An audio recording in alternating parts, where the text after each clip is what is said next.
Georgetown in Qatar is unique, I think, in a number of ways. It's unique compared to other universities around the world, or indeed even in Qatar, because of the Georgetown ethos. They call it the Georgetown spirit, Georgetown values. They're not just a slogan. There is something substantive to it that's hard to put your finger on until you've actually lived it. Georgetown, the kind of special thing about it, even though obviously it's in a Muslim country, is it's a Jesuit school. It has a lot of Catholic values, but of course those values are universal, and men and women for others, which is one of the mottos of Georgetown. That's definitely something that I took with me on the service trips. It's something that I take with me in my research. I love the academic side of it because they teach us a very interdisciplinary approach. There is not one thing you study. You have a background, really good background, and then even in your major classes, you get to pick whatever region, whatever interest. If you're more into the political analysis, if you're more into human rights or justice and peace or that sort of thing. So I like that aspect of it. What attracted me to the course in university here is, first off, the student body, the diversity in the student body, the facilities that Qatar Foundation offers us, and also the low student to teacher ratio. All of these ensure good quality of education. It's interesting to have the mixture of these three in Qatar, because Qatar really is the center of politics here in the Middle East.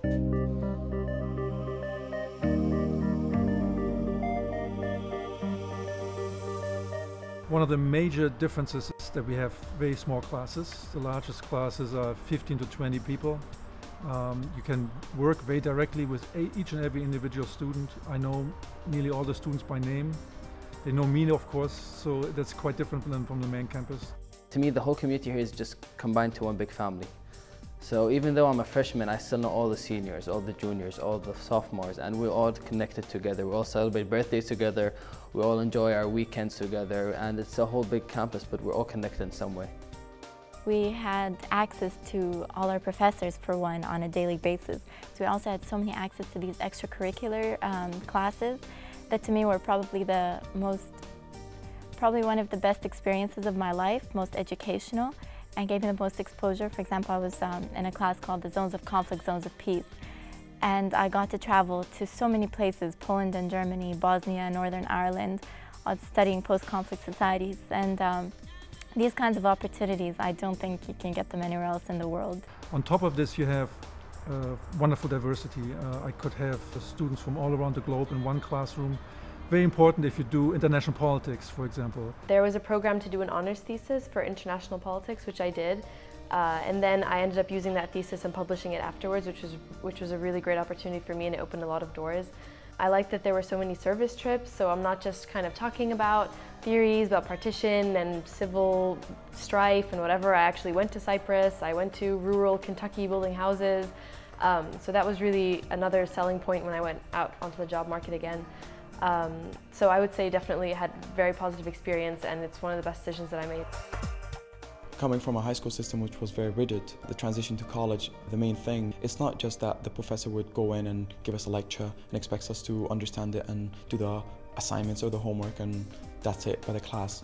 He cares about educating us through our own knowledge and talking with other students in the class and discussing the same topic. The main requirement for our education is for us to be willing to open a book and to read about a subject and then to come prepared to discuss it in class and to learn from other students. The student body you encounter here is far more diverse than almost any I've come across anywhere. For instance, at the moment we've got something like 45 nationalities. Overall, since we started here, we've gone through about 50-odd nationalities. And that's an enormous richness of experience, of cultures, etc. to the student body and to the life of everyone in this community. We just had Hoya Spirit Day. It's a new tradition the students started 1 year ago. And it's celebrating in particular Georgetown athletics, so the cricket team, men's football, men's women's basketball, but also performances. So we have now Bollywood dance and Debka dance. We have students celebrating, diverse traditions.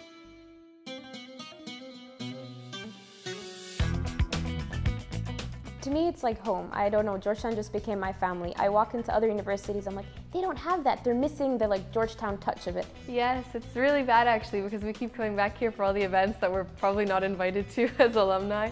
But you get really, really attached because they're the people you pull all-nighters with, they're the people that you're in the classes with, the people you go on trips with, people you go to all the sports events with. You know, you're on the football team with them, you're on the basketball team with them, you go to the games. It's really like kind of a home away from home. What's nice about Doha is that it's very small, so it's very easy to get to different parts of the city. It's very culturally active, and so you have places like Qatar or the Pearl that host different cultural events, art exhibitions, festivals, film festivals or dance festivals. The really great thing about Doha is that there's something more to do every day. Doha is growing so fast. That's something really wonderful about being here.